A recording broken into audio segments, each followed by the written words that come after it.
Yeah, okay. So what's your time?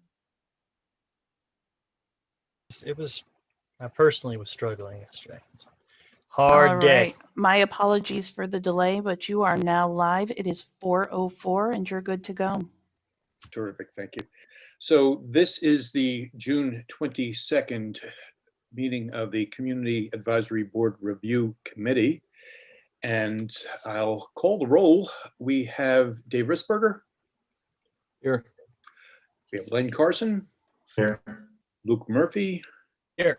I'm Mark Drenick and I'm chairing this. And I want to thank everybody. And I see Greg Mattice and Katie Becker both here, along with Acting Chief Witzberg.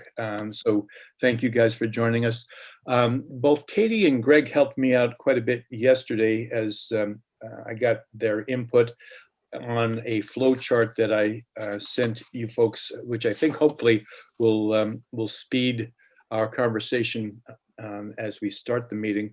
The flow chart shows two proposals, one with a public safety committee and one without. The first with the public safety committee being one that is responsive to Common Council and then is connective to the what I was calling, and actually, I believe it's Ithaca, I was talking about this with Luke a moment ago, that calls their advisory board a community police board, which I really like the sound of.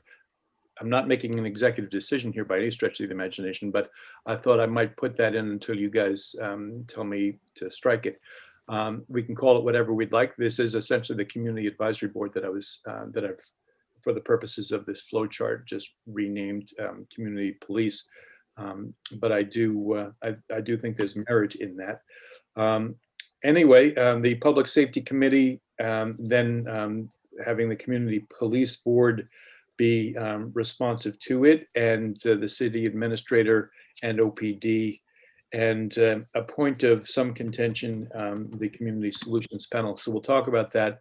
The second of the two proposals eliminates the public safety committee, essentially has a similar structure, but a little bit of a different way of getting about to its end.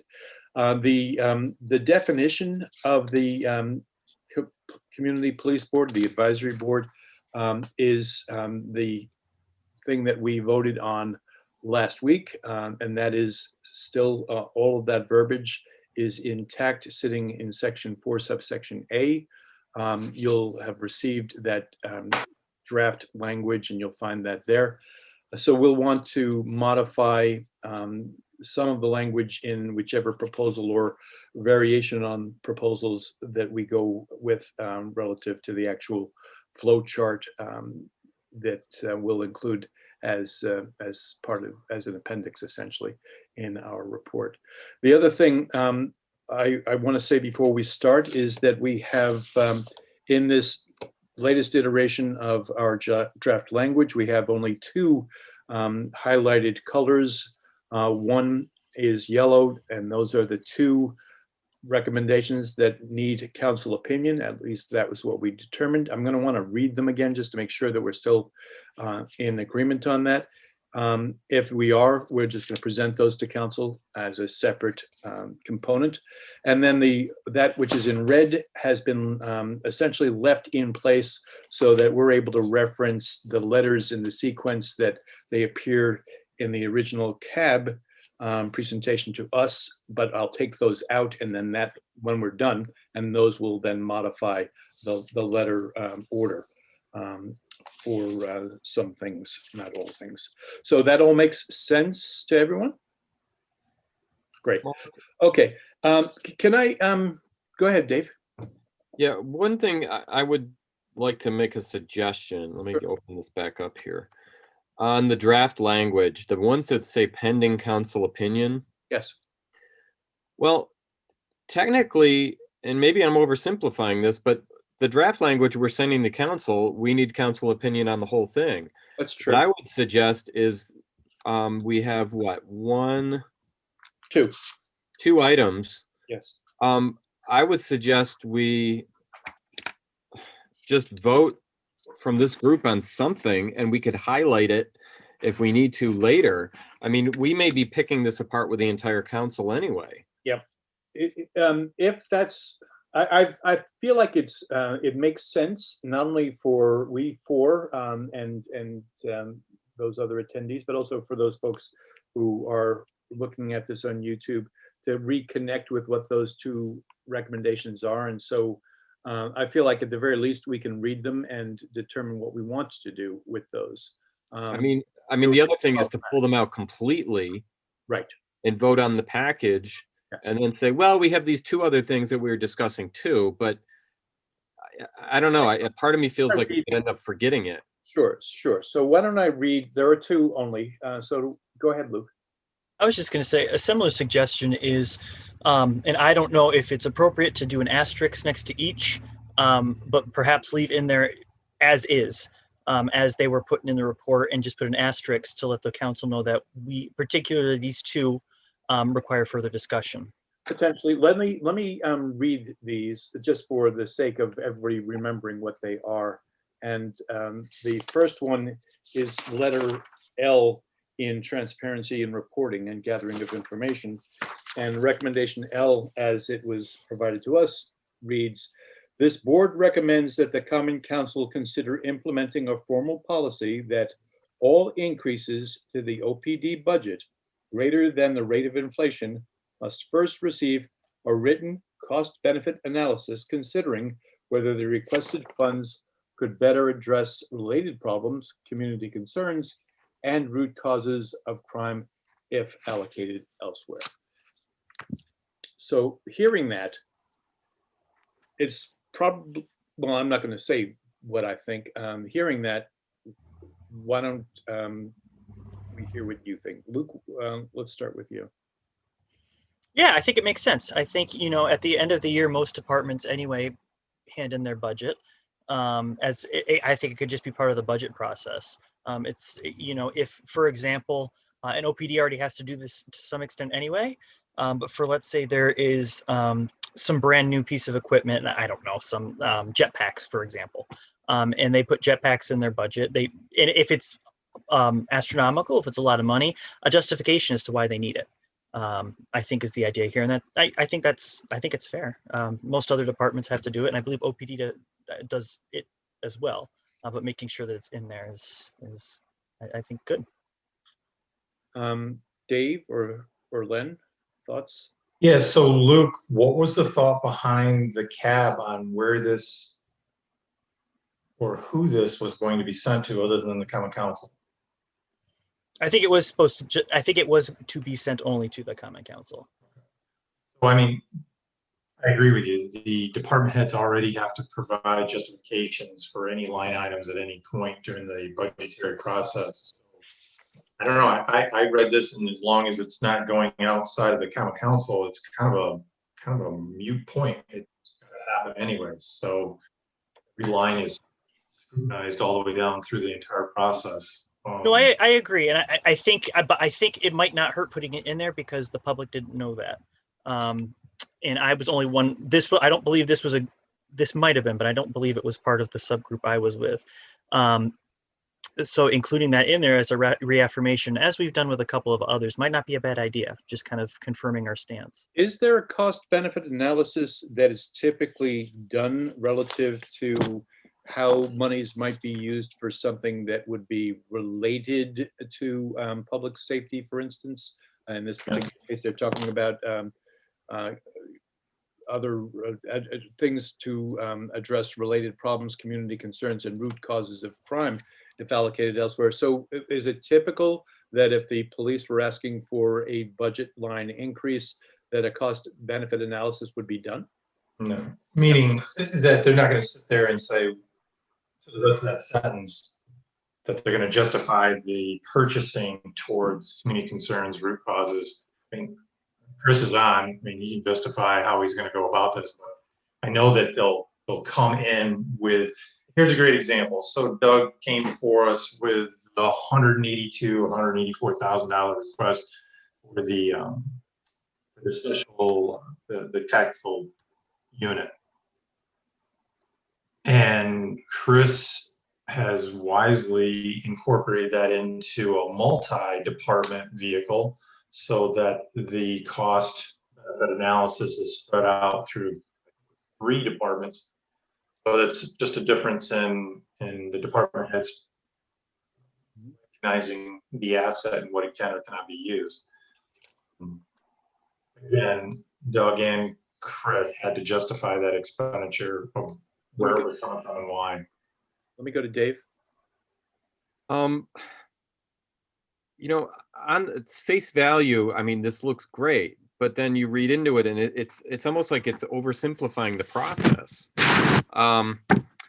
And I mean, there's a lot of times that we have, like Len was saying, you have purchases put in the budget for the following year, and it's not necessarily that the funds are coming from an increase in tax revenue. It's coming from other sources. What if we have a grant? Maybe we have a grant that was written that's paying for something. I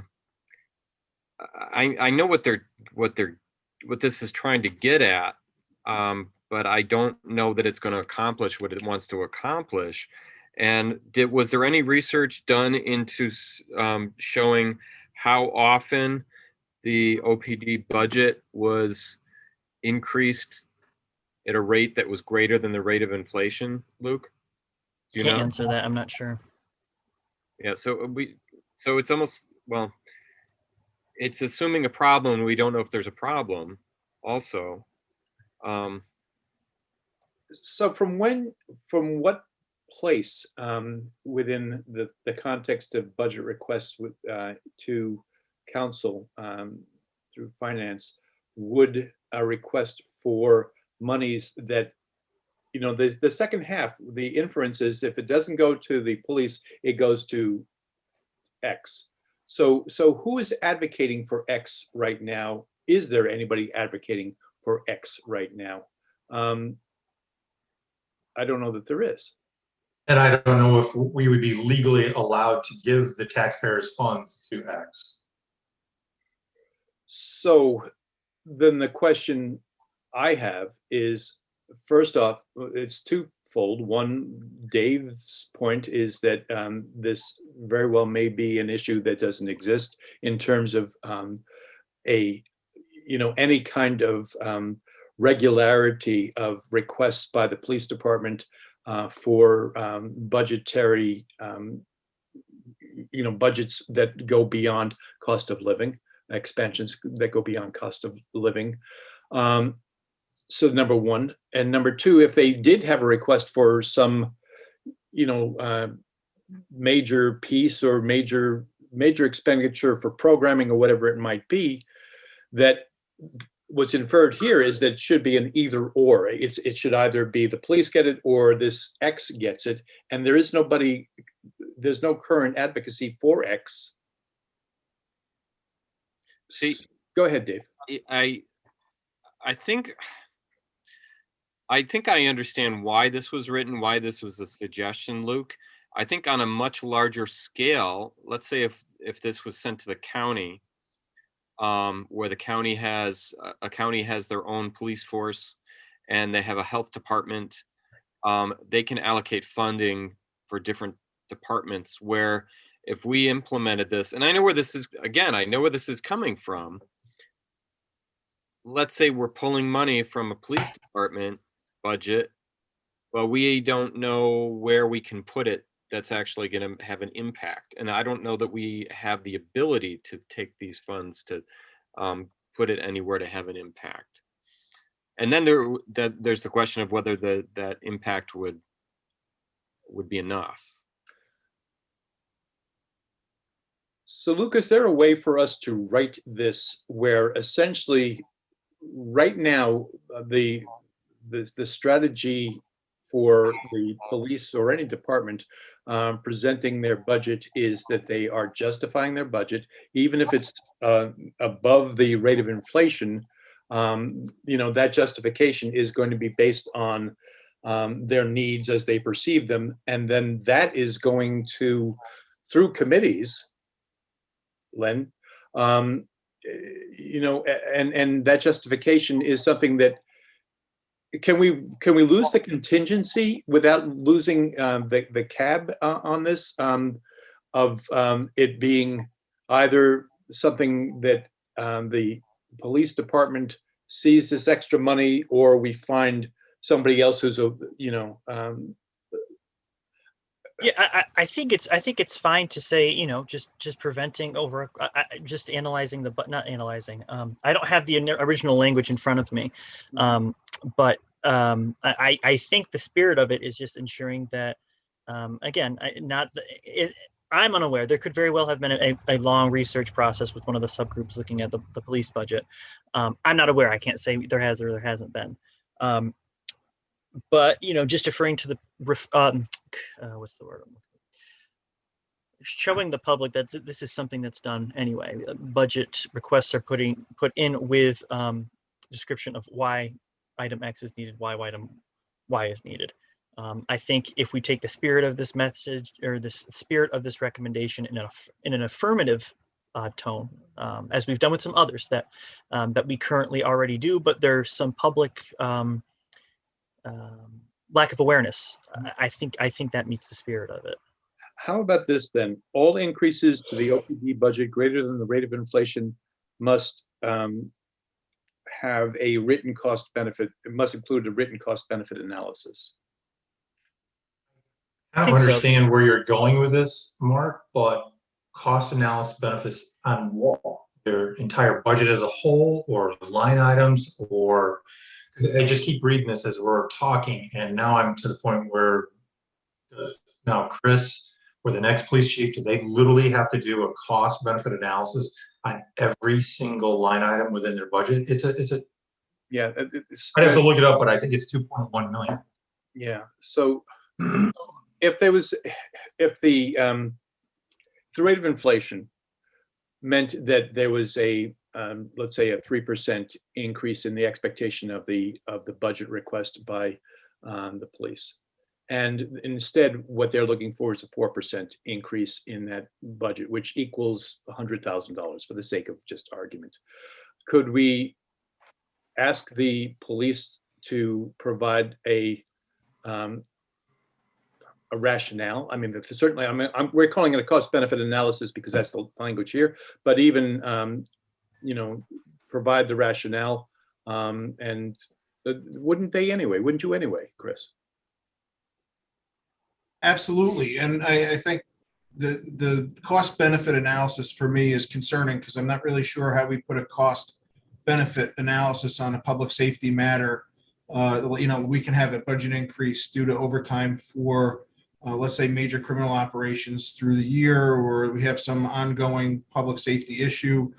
These things ebb and flow, but I think the justification is always made to the council and goes through channels. So we don't run big programs, and even then, like if you're talking about a police department having some involvement in like a social program, like DARE, for instance, right, an education program, I don't know if you would ever be able to make a cost benefit analysis on a program that was proven to be not very successful to begin with. Sure. So there's a lot of money spent on that. So I could see where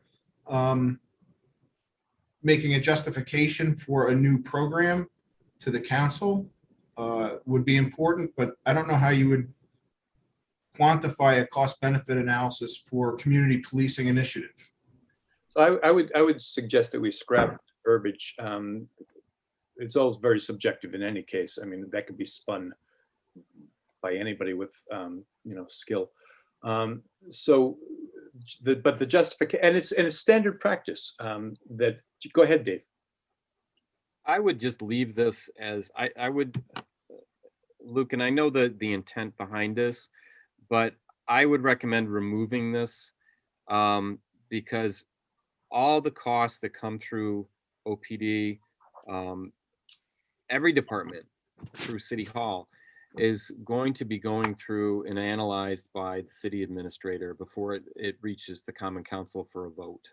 So any big increase by OPD, whether it's new patrol cars or gear, or like there's complaints in some cities of armored vehicles, that I don't see Oneonta having, but any big purchase, and I know the concern is a police force that's becoming more and more militaristic, but Yes. any big purchase is going to be going through multiple layers of analysis and approval before it eventually hits the desks of the Common Council for the vote. So I understand what the concern is, but with our size city, I think that we have kept a close eye on the budget, so we haven't seen the issues that some other cities have seen. Fair enough. That sounds fair enough. Well, The Lucas- only thing, go ahead. No, I'm just saying, you're saying fair enough, we should strike this? Yeah, and I think, you know, the maybe we as a whole, the city, maybe when it comes closer to budget time, just making folks a little bit aware of what that entails. Just because a lot of folks didn't know that. Didn't know what. The process that we just talked about, for example, Oh, sending. yeah, and before it gets to the CA's desk, the financial director, she's gone through a fine tooth comb, and then it goes to the CA, and then it comes to finance, and then it goes to the council. There's multiple layers. All right, so I would move that we do strike this. I'll second that. All in favor? Aye. Okay. All right, so then let me read, so that takes care of one piece that does not now have to go to council. And then let me read the only other one, which is in section 2, and it is letter I, which reads as follows: recognizing the importance of our officers also being members of our community, this board recommends that the Common Council explore offering additional assistance and incentives to officers looking to live in the city, as well as continuing to offer PSLF student loan forgiveness program opportunities and the ability to work towards college credits while on the job. And Katie, I feel like we need to hear from you on this. Sure. Gosh, I know we've talked about so much, I'm kind of having some trouble remembering what the specific recommendations were, but I Well, think, again, so it's recommending that we explore additional assistances and incentives to officers looking to live in the city, as well as doing the things that we are currently doing. right, Excuse me, what's PSLF again? public student loan forgiveness, it's a program where if you work for a certain number of consecutive months for a not-for-profit or a governmental employer, you can have your student loans forgiven. Thank you. I know that, and maybe the chief can weigh in here, acting chief can weigh in here too, but I think I wasn't really entirely sure, and maybe Luke can also weigh in on what types of incentives people were looking for. Like, I think that we do the best we can with what we have. I know that, effectively, Witzenberg functions as an apartment location service sometimes to help new recruits coming in from out of the area, to help people find housing. We keep in really good contact with our officers to be sure that they're supported through the academy process. So Luke, were there any specifics that you remember from the conversation? No, they were very general, just the idea of support. And I think even in the recommendation itself, I mean, it talks about the things that we're already doing. So I think it was just a general, if my memory serves, just continually offering support, which is something that we're doing. Dave? I can make a suggestion here. Looking at my notes from weeks ago, the key word to this is explore. I would recommend that, and in the past, we voted on this and we were unanimous, 4 out of 4. to hold this for the council, I would recommend we just take this, plop it back in, and push it forward.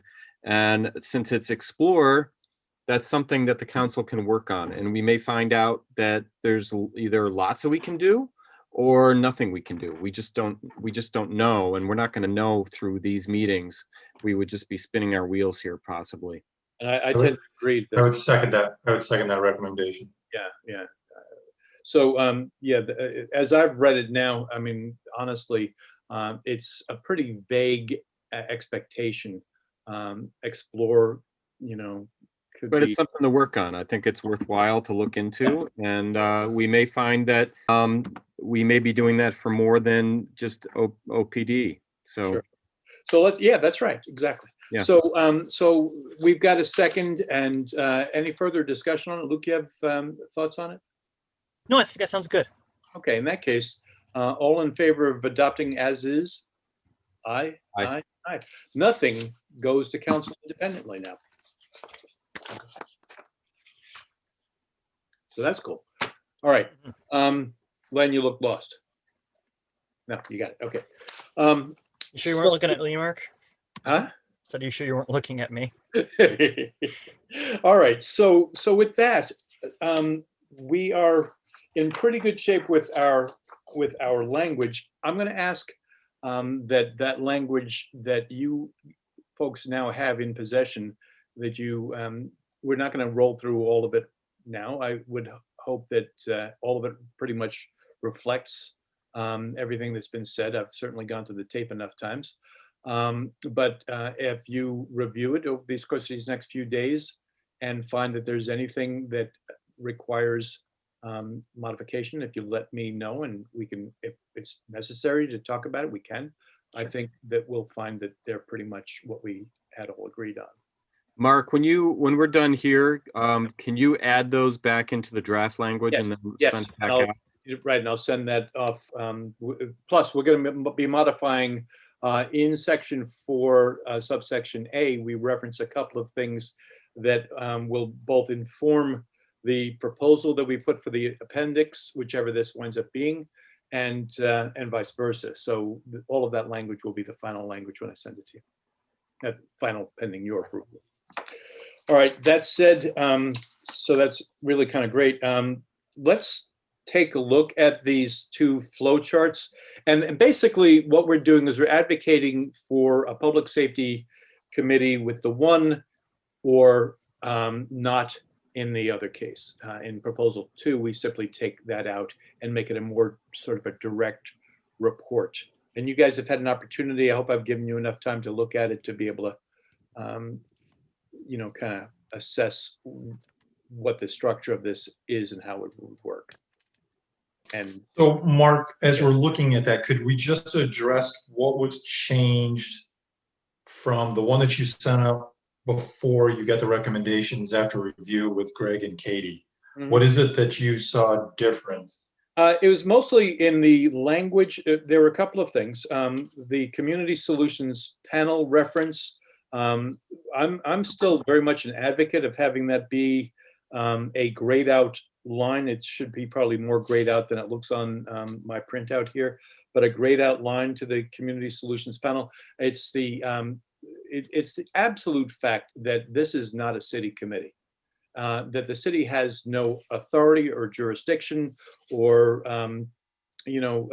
anything else in terms of ownership of this committee, the community solutions panel. I feel like it's really a terrific piece that the acting chief has added to the overall proposal for the council review. And beyond that, I feel like it has a lot of potential benefit in that it is communicative, not in any other shape or form, to the more structured council, public safety, police board, city administrator, OPD part of the of proposal 1's flow chart. But I like very much personally the idea of having some established connection to a group that will certainly has already, in fact, done good work and will certainly continue to do good work. And you don't want them, I wouldn't like to think that they would be operating in anything like a vacuum. So, Right, but what I was finding, Mark, the difference, I was doing the word search thing, Yeah. really, it seemed like the difference was in the community-police board. Police That's board. where the verbiage changed. That's correct. And basically that changed after actively fought. So after the second bullet, essentially, is where that changed. There was Right, and so this language what matches up? I was just kind of trying to get it to the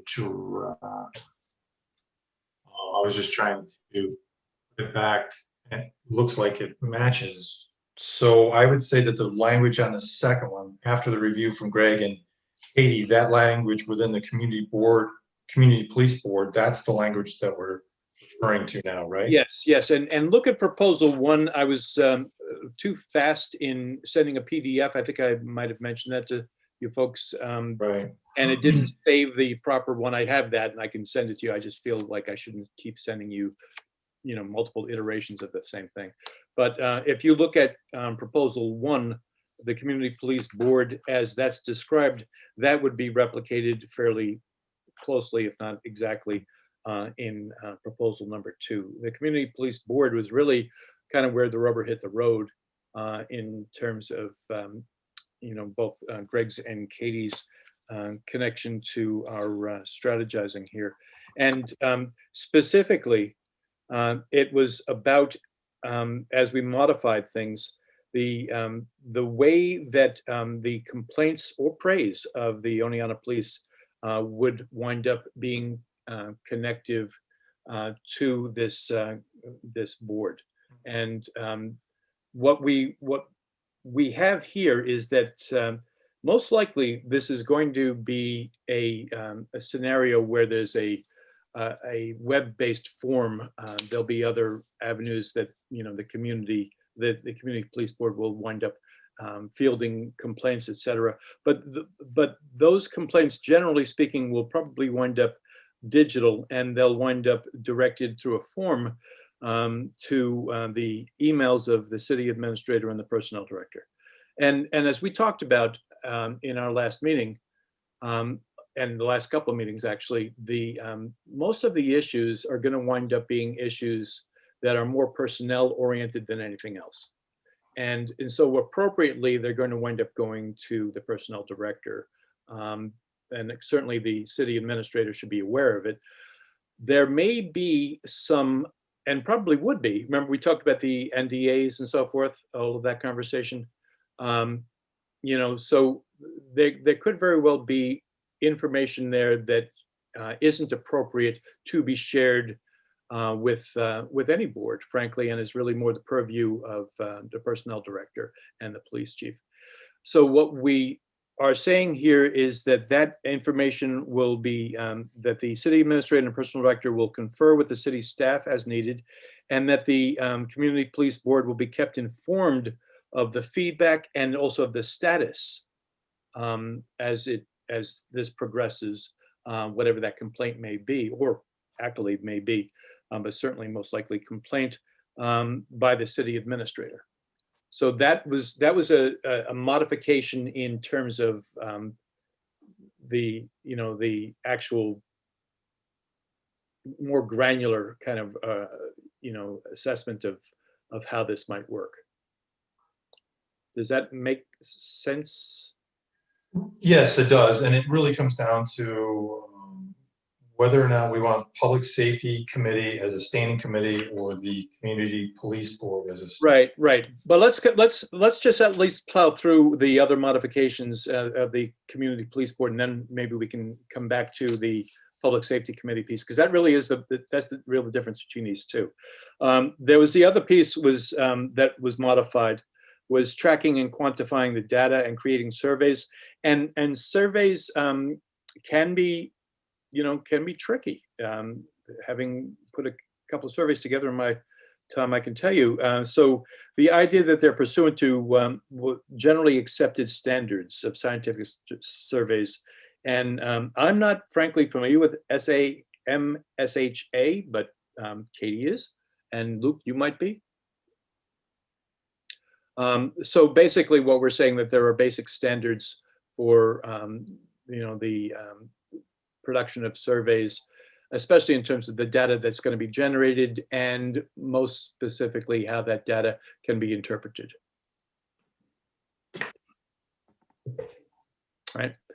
And then the last was, and this is a dead lift pretty much from Ithaca's version of their advisory board, which is that the board may recommend rules and bylaws and regulations for the government of the police department, not inconsistent, as we've talked here, with the laws of the state, promulgated through the chief of police to the whole force. And this is more a case of making certain that there is no question about the role of the board relative to the role of the police chief and his role with his department.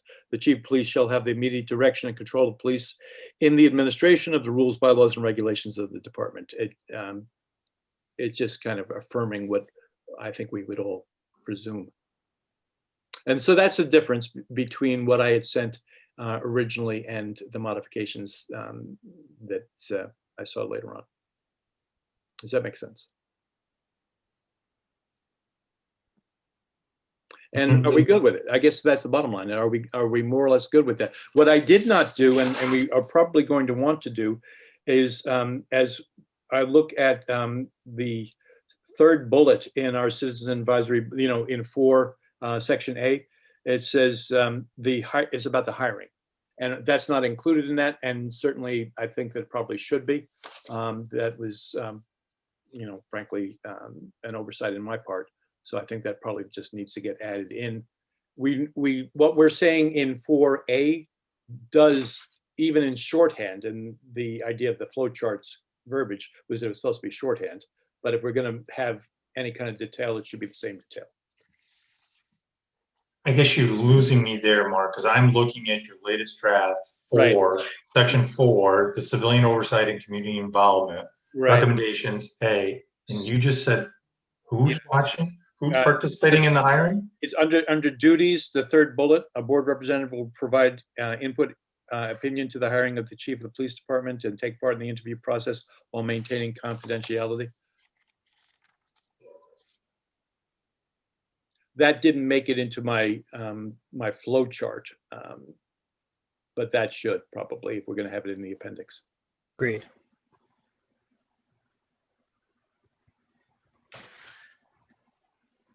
Are you seeing that, Lynn? I see it. I just don't. I'm trying to find in my notes that we agreed to that. Yeah, that was, we read through Dave's. He put that up on the screen, and we went through line by line. Mark, I'm a little confused. Sure. What are you saying is, which one is not on here that you're saying should be on here? Are you saying 4B? No. 4A. Okay. Under duties.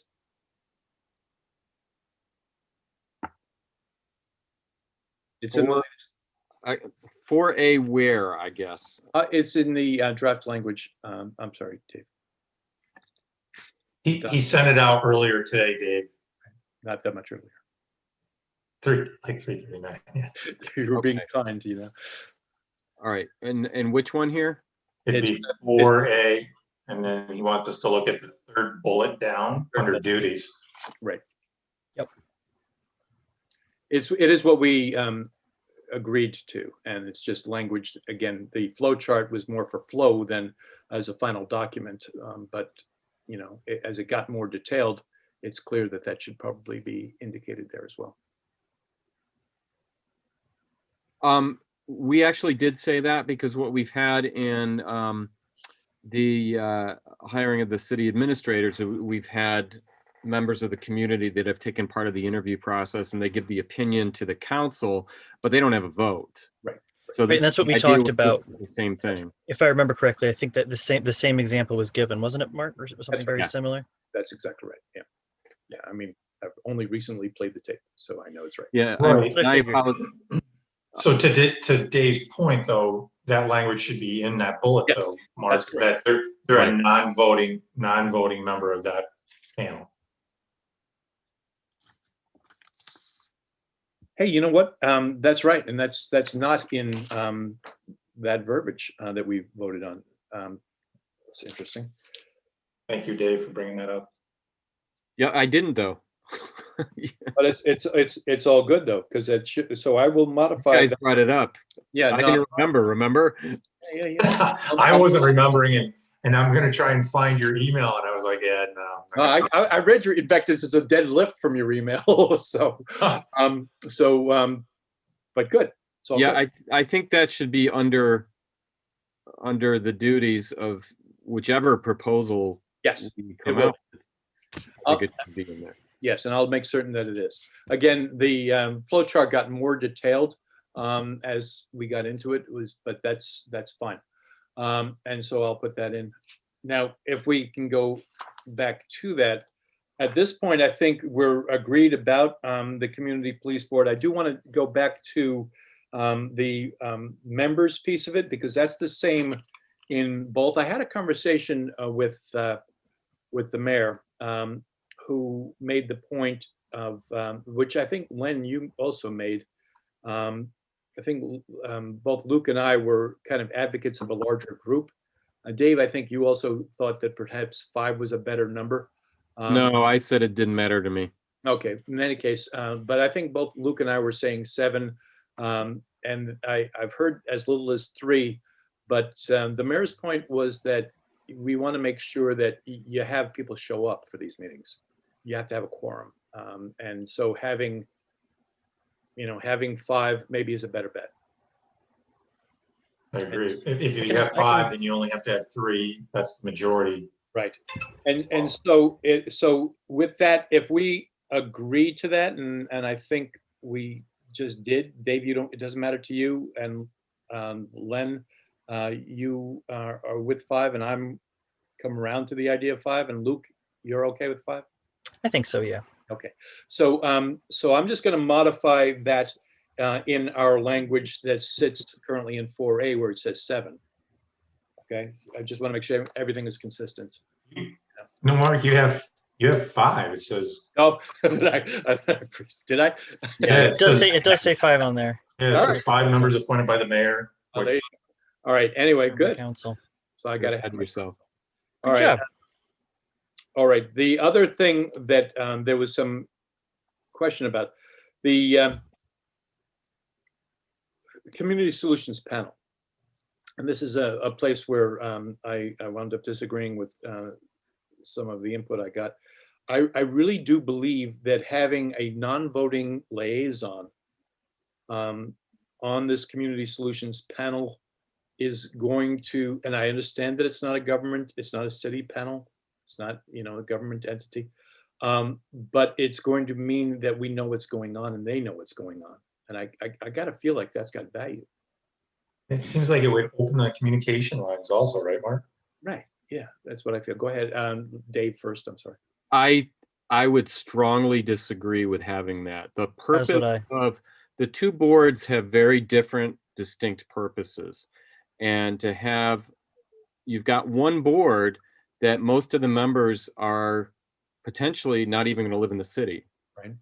And you've got the other board that the primary purpose is for people to come forward to give their opinion about something that, good or bad, that's happened to them, or a suggestion for change.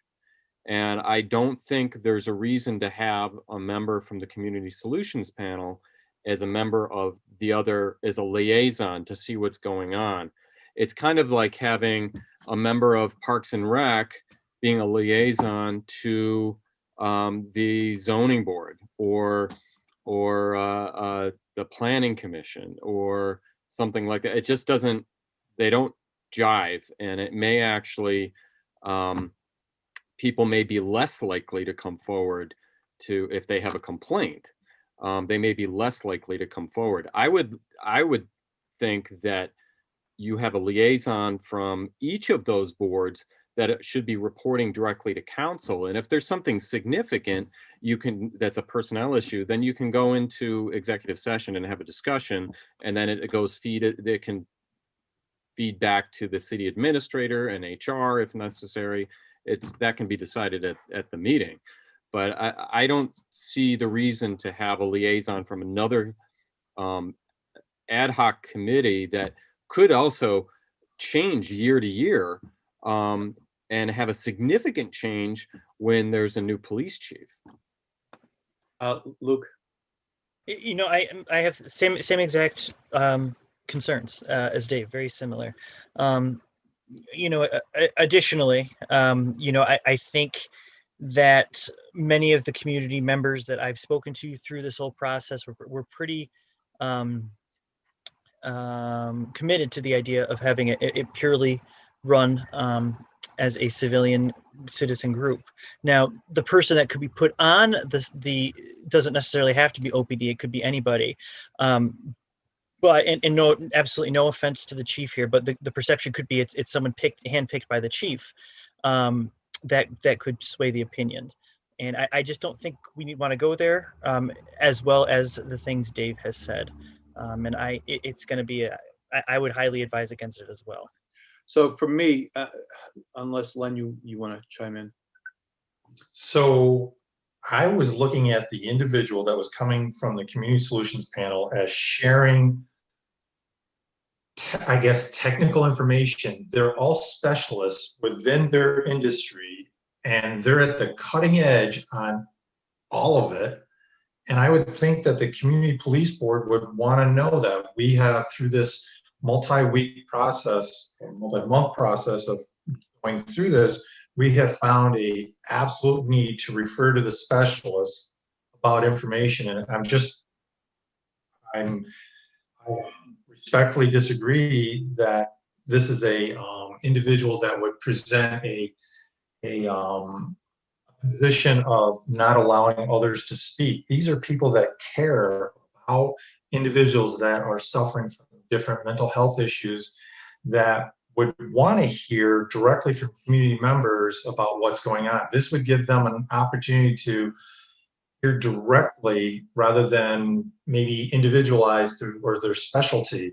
I mean, they might be able to hear an opportunity or present an opportunity to hear from a different part of the community. So I was looking at it was a sharing or a synergy between the two groups of specialists with community members.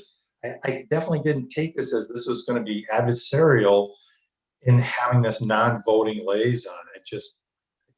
Well, the community solutions panel, in my opinion, it's a group that's put together by the police lieutenant, which is, I hope, is something that continues. I think that's a fantastic idea, but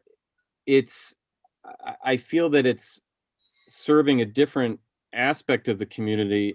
But keeping that in mind, some of the work that the community police board may be doing, tracking, quantifying data and such, I agree, they may want to reach out to get that information that's available through the community solutions panel, but the most likely avenue that they're going to go through for that information is through the police chief to get that info. Or they may even reach out into the community with some of these groups, depending on who they are. They may reach out directly to them.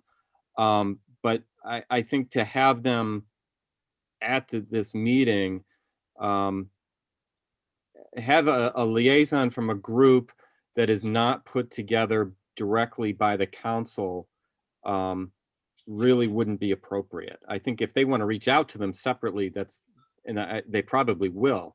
That's and there'd great. be nothing stopping them. Right. So here's my point. And whatever the avenue of communication winds up being, I don't care. What I care is that we have something established where, one of the tasks of the community police board will be determining some recommendations based on what they feel are problems that need to be resolved. Through surveys, through quantifying data, et cetera, et cetera. And if they are aware that a group that has much more flexibility and potential for being able to fundraise, for being able to, to get grants, to be able to motivate and engage, agencies that are outside of Oneonta. We don't have, for instance, we don't have mental health agencies or anything else akin to that in the city of Oneonta as exist in the county. So by having these connections, at least knowing what is being thought, what is being planned, and vice versa. If the community solutions panel is aware that the community police board has what they have determined an issue that they're grappling with and trying to determine a recommendation for the future, if they are aware that there are resources that are already in play, it only strengthens, both committees.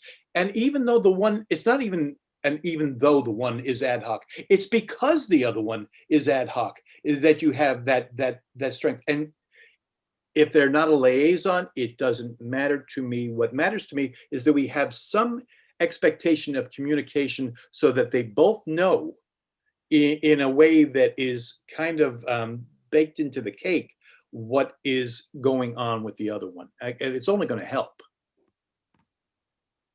Agreed. I disagree with you, Mark. I think maybe the best thing going forward is to vote on this. I think we've all said our part. Okay, well, I think that this is a board that the whole basic design behind it, the goal behind it, is to give the community members an avenue to voice an opinion or to file a complaint. Because right now, if they feel that they want to file a complaint, they have to file the complaint directly with OPD. This is a different avenue that, and is kind of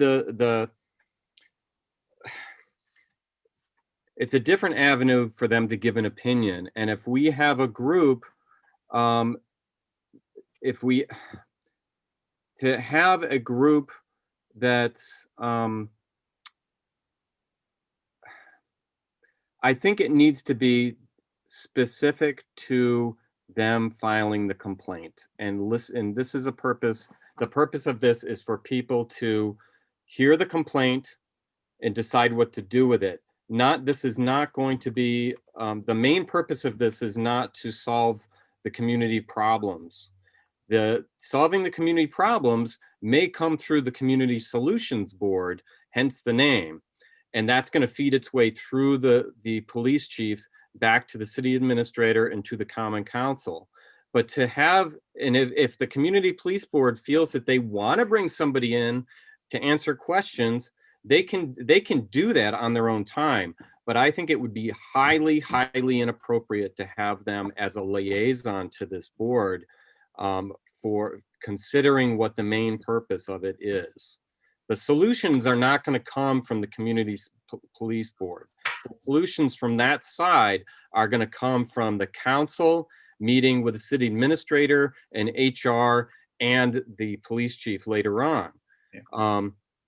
So clearly we've got those meetings. Yeah, so we've got two people who are going to disagree with two other people here, and so my suggestion is this: rather than walk away with this just not going anywhere, what makes sense to me is that maybe we advocate at both levels. With both the board and the community solutions panel, that they know each other's numbers. Go ahead, Lynn. Why don't we just table this right now, since we all recognize this is going to be a 2-2 vote, and move on to, we've checked off saying we agree to 5 members appointed by the mayor. Are we agreeing that the public safety committee chair is on this community police board as a non-voting liaison? Maybe we could just take a look at that. And ultimately, maybe through this whole discussion process, we might end up with something that looks different than proposal 1 or 2. Yeah, that's reasonable then. I am going to just forewarn you though. I'd like to think that there's going to be some inferred, if not implicit, expectation of communication. It's only going to help, but we can do that. We can move on to the Public Safety Committee Chair. If we were going to do that, though, maybe it makes sense to look at the Public Safety Committee and then bring it back down to what that chair sitting there as a non-voting liaison, if that even makes some sort of sense. Yeah. All right. Sure. So, so what I, and again, you know, in listening to multiple hours of our conversations, what I was able to distill was if we were to do a public safety committee, I think we were all ultimately agreed that having a public safety committee that was a gavel in, gavel out from a council meeting was not anything like the optimum way to go.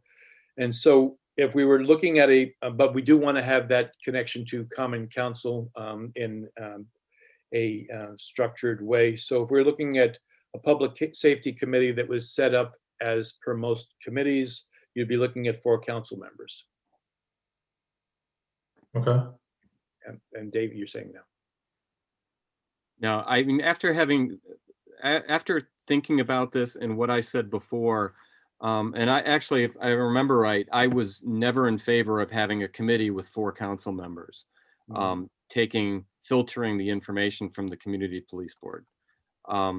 And so if you have 8 council members and you are gaveling in, gaveling out with the police and fire chief giving the report, the more I thought about it is we're going back to what we were doing prior to having a city manager / city administrator. And what we would end up doing is ultimately is muddying the waters of who do they report to. The police and fire are still city departments. They should be speaking to the city administrator. I think what I would recommend is not doing the public safety committee. I like the proposal 2, where you've got the community police board reporting to the council, and it could even be a section of the council meeting where they come and give a report if they have a report to be made, and leave it at that. For what it's worth, Mark, I agree. I think it simplifies the flow chart. I also think it's great to get the information right from the source. Not that I think that any council members would try to water information down or would try to interpret it in any way, but I think the least amount of misunderstanding and the most amount of community intent would be coming straight from that board itself. So again, Luke, you understand that it would be the common council liaison that would give the report, not a community member. Correct. So let's move on to proposal 2. We might go back to proposal 1. Let's just make sure we know what we're talking about with proposal 2 then, where we eliminate the public safety committee. And again, we may go back to it. So what we were looking at here with the community police board were 5 members appointed by the mayor, approved by the council, 1 council member as a non-voting liaison, council member providing the report to council. So let me just stop it there. All right. Within the context of what we're talking about here, community police board being, you know, direct from common council, 5 members, we've agreed, 1 council member as a non-voting liaison. That works for all generally. I think if you're going to have a liaison from the community police board coming and talking to the council, I don't think we need to have a council member as a liaison that's a non-voting member. But we're not. Standing committees have the council liaison give the report. There's not one standing committee that directly reports, the members directly report to council. Right. All through the council members. That's my point. I know. But if we're going to require a chair or requiring a liaison from the community police board to report to the council, there's no purpose of having a council member as a liaison. And since this is a very unique board, it's very different than any other board, and could be very easily politicized. I think the last thing we want to do is have 1 council member sitting on that board, even as a non-voting member. because you potentially have the information filtered through a political lens, and I don't think anybody wants that. Wouldn't that even be true of you know, the Luke's board that you sit on? I mean, wouldn't that be something that? I'm never political with that. No, Mark. no, I'm not accusing you of being political, but you know, I mean, don't every one of us have the potential of filtering what was said at a board? I mean, it's not cut and dry like finance or board of public service or even, but even you know, the planning committee. You know, you can kind of put more weight on one thing and less weight on another thing when you're making a report. I try to report exactly what's I said. at the know meeting. you do. I'm not picking on you. I'm just saying that that I don't know that having a council member as a non-voting liaison that makes that report is so rife with potential as to make it something that we wouldn't typically pursue as we pursue it with every other. But what are you going to do then? Have a council member report on their meeting and then have the chair from the community police board report on their duties also? They'd be reporting the same. Where are you seeing that, Dave? I guess this is the part you've mentioned this a few times, and you're missing me. Where is the community police board chairman reporting directly to the common council? I'm not seeing.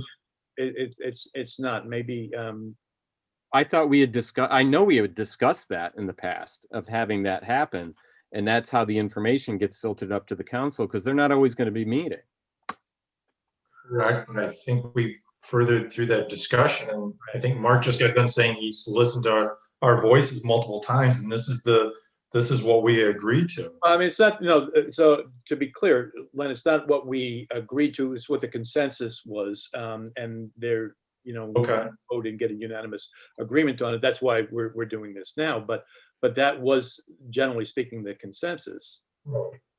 Given our charter and the existing standing committees, there is no example of having the chairman of a board or a commission report directly to the council.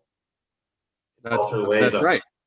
It's all That's through right. liaisons, but you're asking us to be different than all the other existings through our charter for this particular board.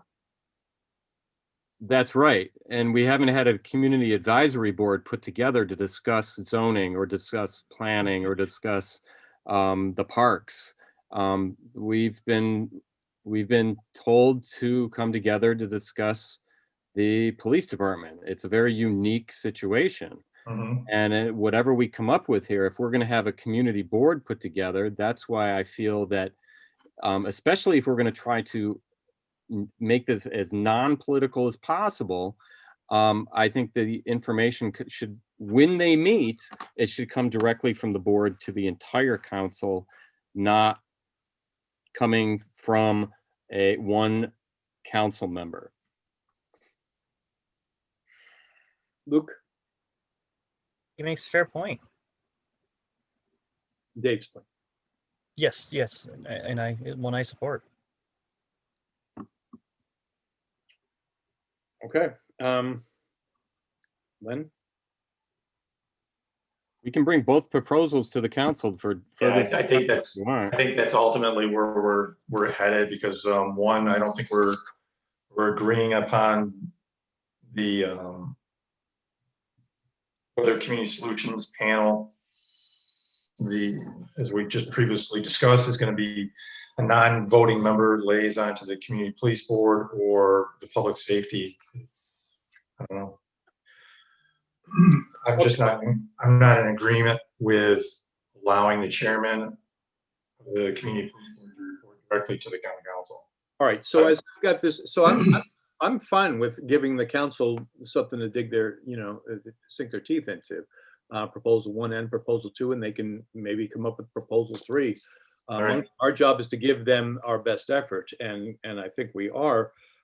What I would suggest is that what we would present, and you know, Dave and Luke, at that point, you know, can say, well, we don't think it should be the council, but I would say, because the standard is that we have a council member as a non-voting liaison who reports to council. If you want to advocate against that and the board and the council agrees with you, then that's fine.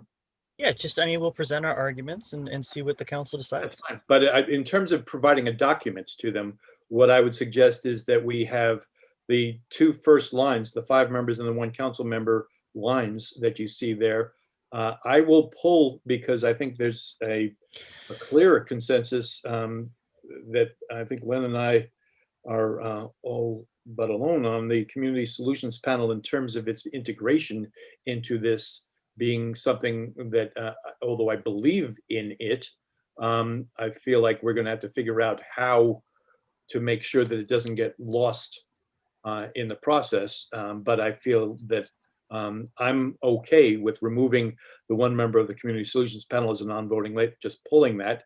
And I'm not in agreement with that, Mark. I'd rather leave that there. And at this point, it looks like we're going to send proposal number 1 and proposal number 2 to full council and let us as a body of a whole to discuss it. Well, if Mark, if you have an idea that you might vote another way, we could break the deadlock on at least one of them if we call the vote. On the community solutions panel, and I hate to keep coming back to that, it's important to me that we have communication.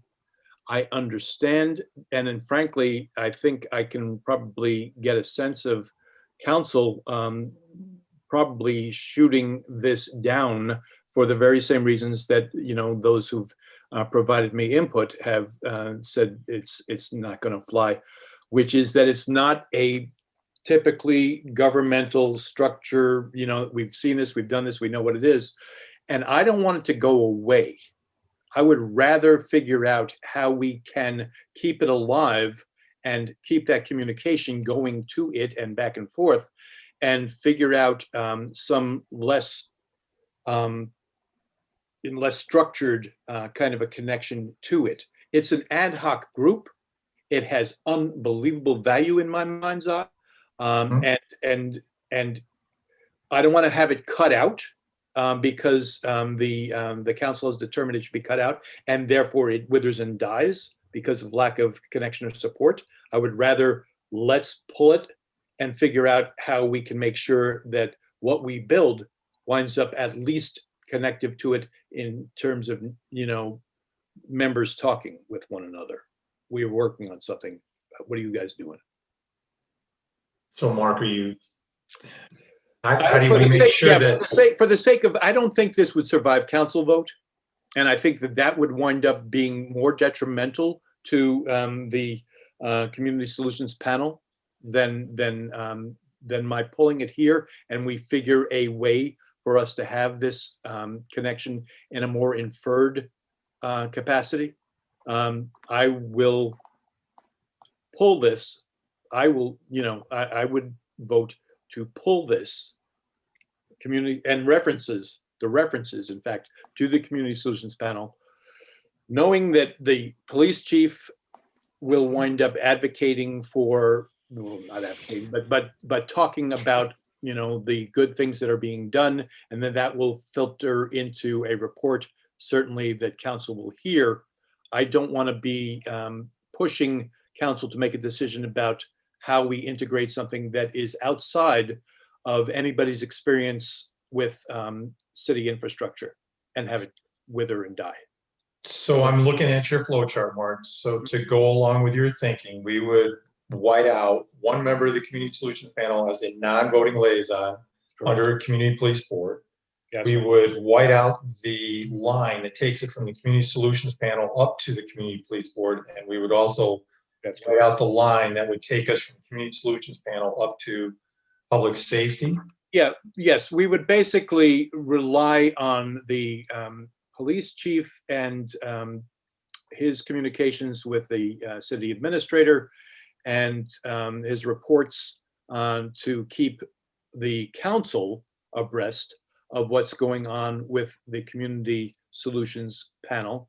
And my hope would be that 5 intelligent individuals, and however many Chris has got on this board panel right now, I think 9, if I recall, that between and among them, someone will see the value in picking up a phone and keeping in contact with another group that is working on similar issues. Okay. It's not my ideal. But anyway, so if we're agreed, I'm just striking that. I'm still on proposal number 2, and I'm going to strike that line. So if it's just proposal number 2, then all we have to No, strike no, no. is. It'll also, I'm just happen to be reading proposal number 2 right now I because see. we're pushing through on that right now. Because there's also, not a lot of sentiment for, we're going to present both the Public Safety Committee option and the Community Police Board option. But for the sake of my being able to read a single sheet of paper and know what I'm talking about, I'm sitting on proposal 2. Okay, which takes us to the Community Police Board. And they are a reiteration, basically, of one another in both proposals. And what we are saying is that it meets quarterly or as is needed, as opposed to every month. I think that sounds good, Mark. And I think it should probably be scheduled quarterly, even if it's not needed. And if they decide it's not needed, then cancel it. But making sure that it's in there that it is quarterly. I'm also, when I say or more often when warranted, if there's an issue that comes up, then not only should they meet, but there should be a report that winds up generated for council that's reflective of that. Absolutely. So Luke brings up a good point, Mark. We should probably just change the word meets quarterly to scheduled quarterly. Say it again, Lynn. I'm also looking at proposal number 2 for reference, Right. and or proposal number 1. Instead of saying meets quarterly, Yes, we could change that to scheduled quarterly. scheduled quarterly, that's fine. Dave, you concur?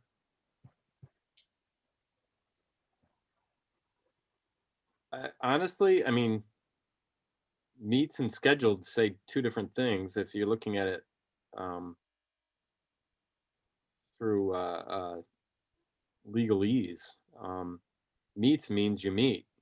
Schedule means you schedule. I mean, but then again, I mean, I don't know that it really matters. They're gonna meet when the chair wants them to meet when there's an issue.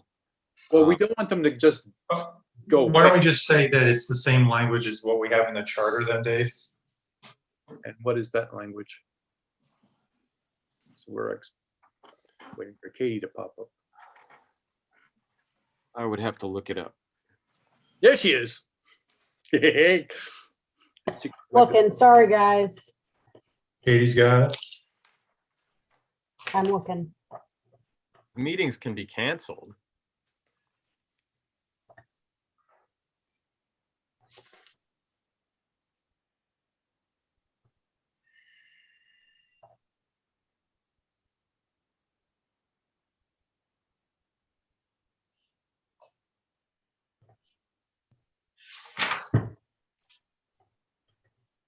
Mhm. I don't know. I'm not sure if it's specifically addressed. Honestly, I don't know that it is. It says on page 15 under section C-27, time of meeting in all boards and commissions. Boards and commissions shall set their meeting schedules at the start of each calendar year and submit them to the city clerk for publication and notification. All meetings of the various boards and commissions shall be held at such times as may be agreed upon by the majority vote of its members.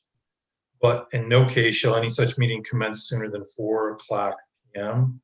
or after 8:00 p.m. Monday through Thursday, except for special meetings. I think the whole purpose of what that was written for was so you can have a surprise meeting where people can attend. How about we say meetings will be scheduled quarterly? Yeah, I think we're overthinking this. Yeah, I think so too. I'd be fine with Yeah. that. All right. So meetings will be scheduled quarterly, or Scheduled quarterly. yeah. And I'm not even going to say or more often when warranted. How about or when warranted? Or Yeah. when warranted. When the chair feels it's warranted.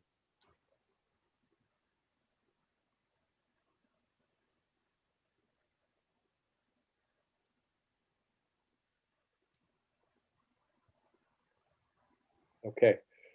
All right, and then we've all now read through the purpose as I've written it here. Essentially, this was my own verbiage, and then but I and then with a little bit of help.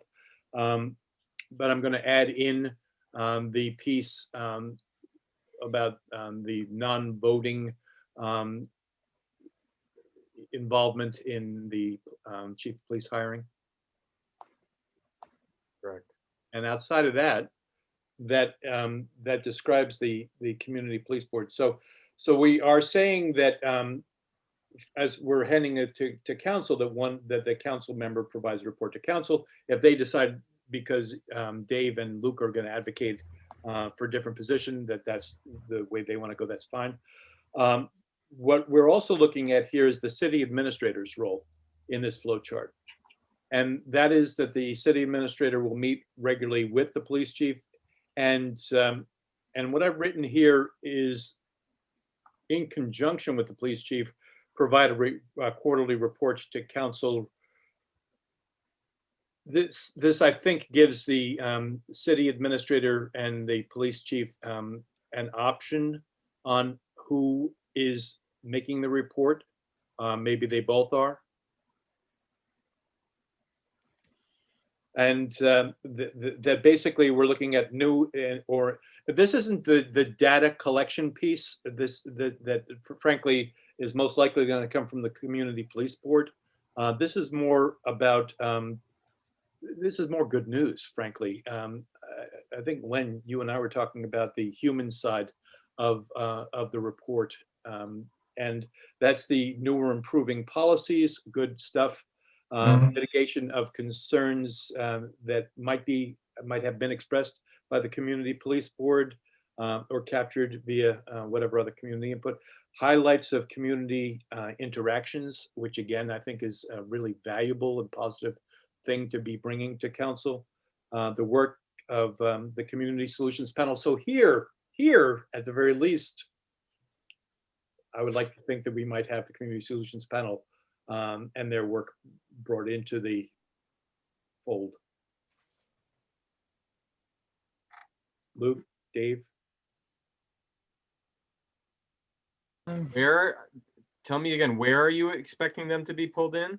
City administrator and or the police chief, or both, yeah, and or making a quarterly report on these things that I just detailed.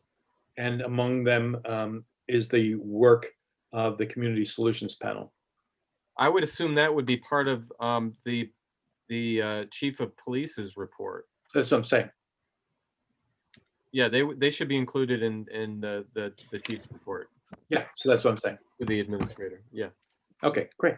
That's what I'm saying. All right. So, I mean, that already at least is getting me something with this community solutions panel. And if you're agreeable to it, then I'm happy. And then whatever other issues that may inform that report. In the meantime, the city administrator will take whatever direction common council might provide or present to the Oneonta Police. That's their flow chart. Is the city administrator then is the one that interacts with the police. That sounds right. And I'm eliminating that arrow and the whole community solutions panel piece below it in this diagram. I'm sorry, Mark, you lost me. You're at proposal number 2? Yeah, I am. So I'm ending it with Oneonta Police. Okay. Well, the arrow between the police department and community solutions panel should still exist. Right. All right, that's cool. That's fine. That's if you're fine with that being there, I'm fine with it being there too. That's a project that the police department is working on to help the community. I think I'm happy about that. It's worthwhile, but it's that's where that comes from. Then that makes me happy. That's fine. Good. And then when we go back to, so that's proposal number 2, and we're good with that. I like proposal number 2 better than number 1. I think it's more direct. All right. Well, we might even vote on that, but sorry, I'm sorry. You're all good. You're all good. So in the meantime, though, proposal number 2, as now we see it, we're okay with in terms of not need to make more modifications to it. I Outside believe- of advocating, at council for the liaison piece. I believe so, Mark. I think so. All right. Dave? Yes? Before I move on? Yeah, I think we'll have to have a further discussion on it. Yeah, that's reasonable. council. I'll go to council. Yeah. So now, if we were to do the Public Safety Committee, and this is actually the big issue because I'm sorry, Mark, to interrupt. I apologize. No, it's fine. I just want to go back. So if I understand this correctly, both Dave and Luke want to have the chair of the Community Police Board report directly to the county council under proposal number 2. That's correct. And so to recognize that, I think that should be identified here. It should It should be or. Okay, it should be or, and then one Good idea. chairman. that's good. Choose one or the other. That's fine. Okay. That's a good catch. All right.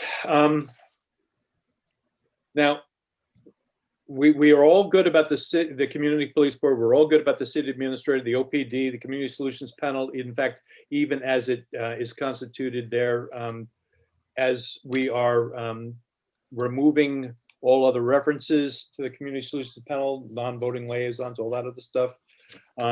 So the flow chart basically works on proposal 1. The question is the Public Safety Committee.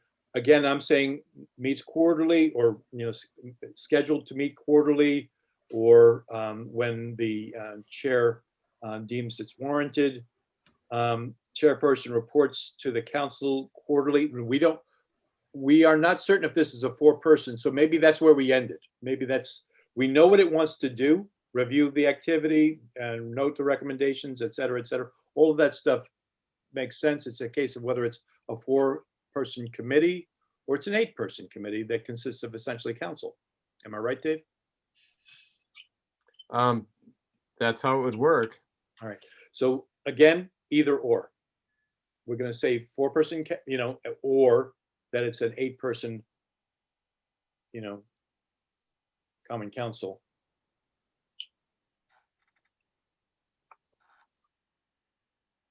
And I'll rebuild this for everyone's review to make certain that what I'm saying here is accurate. That makes sense. Outside of that, we'll just quickly review its purpose, review the activity, and note the recommendations of the Community Police Board. That sounds right. Luke? Yes? Hey, Luke, you're muted. Sorry, Mark. I've got the version and the agenda, and I keep getting screwed up on which page I'm on. I'm sorry. Sure, no worries. Could you repeat that last part? Yes, so we have now we're gonna give the council the option of a 4-council member committee or a committee that is in fact comprised of the full council. And if it's comprised of the full council, obviously there's no chairperson going to report to the council quarterly because they're having that meeting within the context of council, correct? Right. However, the purpose should pretty much be standard, whether it's 4 or 8 people, I would think, right? Okay. And if it's not, this is where we make that distinction. But what I have here, based again on the conversations that we've had these last several weeks, are that the role would be to review the activity and note the recommendations of the Community Police Board. So the Community Police Board has done such and such, and then they have X numbers of recommendations that look like this, and that's what's brought to council or to the Public Safety Committee that they are dealing with. Either way, and that sounds accurate to everybody. Yes, Mark, I'm thinking ahead here of what we're going to be facing. We're looking for the council to discuss and to vote. Correct. Typically, a council, we have a proposal, we have a motion, So what we have here is we have two different choices with two different sub-choices in each of those choices. I'm trying to wrap my head around how this is going to be a motion. And what I'm foreseeing is this going to council and then being pushed to committee. Well, that's us. Okay, so suggestions, solutions, Luke? I suggest we vote on one of the, either proposal A or proposal B, as start to with. which one we recommend. That way there's just the one with a potential of the two sub ideas, but at least so we can all get on the same page about that. Dave, why can't we have open discussion with the council on proposal 1 and 2 like we do other motions? We have open discussion and we make a. Well, how do we amendments. make this into a motion then? We have a choice of proposal 1 or proposal 2, and you're absolutely right. There's two Iterations. there's two sub choices within.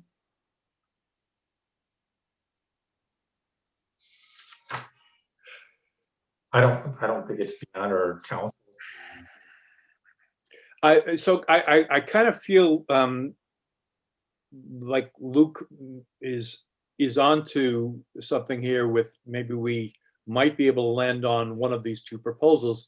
And even though that one proposal, if we do in fact wind up making one proposal, that proposal has two options in it.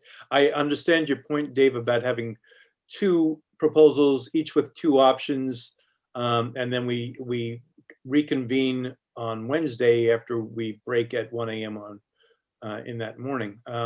It could be an extremely long and deadening conversation. So if we can drill down a little bit and make this less of a smorgasbord for them, we're likely to see more success. Staying up until 1 a.m. Mark? I was listening. That's Mark. That's why I think it would be a good idea to vote on at least which of the two proposals, A or B, or 1 or 2, or however you want to name it. All right. Okay. I know that Councilmember Harrington has been advocating for a public safety committee on council. Mm-hmm. The thing I would be so loath to, I would be a vote against it, frankly, would be something that has this be an 8-member committee, public Yeah. service committee. I agree with that, Mark. I would not want to see the 8 council members. I listened to what Dave was saying, and that sounds confusing. I wouldn't be for, and I understand that, but I also wouldn't be for 4 council members appointed by the mayor to be the filter for whatever comes out of the community police board, because it's got so much potential of, I think back to years ago, the mess that came of the last time the police was front and center for an incident that happened with one officer. It was horrible to have to put OPD through it, and horrible for the community to have to hear it. But there's potential for stuff like that to happen periodically, and to have it go to 4 council members and be filtered. It's got so much potential to be politicized. I wouldn't, for the same reasons you guys are against 8, I am also, but I would be even more so against having a committee set up of 4 people appointed by the mayor to hear things coming out of the community police board. Right. Yeah. I think we are setting ourselves up. I just look at it as Major if we put 8 council members there, we're going to have at least 5. Sorry, we have to have at least 5 show up to these meetings, and we can agree that it's going to have to be a standalone night. Well, this is why I'm against having the public safety committee. And this was, last time we talked, I was against having a 4-member committee.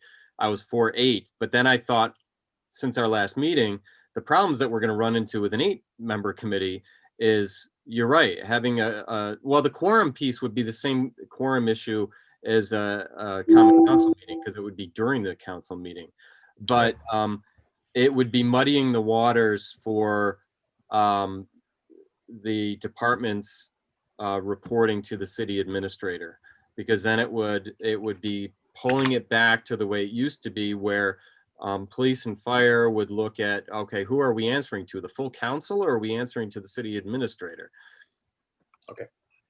All right. I've heard enough to know where I'm going to go with this, and it's not where I anticipated going with it, but I'm inclined to go with proposal number 2. As am I. And